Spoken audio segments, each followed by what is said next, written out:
నా పేరు యాకయ్య. తురూరు డిపోలో ఆర్టీసీ డ్రైవర్గా పనిచేస్తాను. మేము రెగ్యులర్గా నైట్ అవుట్ సర్వీస్ చేస్తాము. మాకు అకామిడేషన్ లేక బస్సులే పడుకుంటాము. అదే క్రమంలో మేము నైటు 11 గంటలకు స్టే చేసినాము.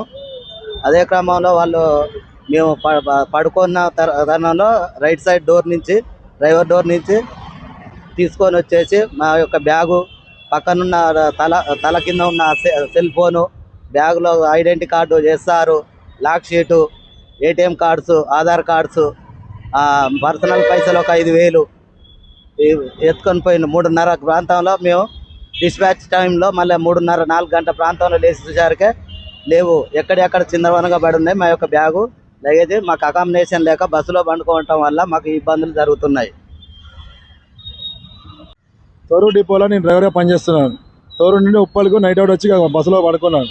నేను నిద్రమత్తులో ఉన్న టైంలో నైట్ 2 గంటల ప్రాంతాల్లో నా బస్సు తాళం చేసి ఎత్తుకెళ్ళారు, గుర్తు వ్యక్తి తీసుకెళ్లారు.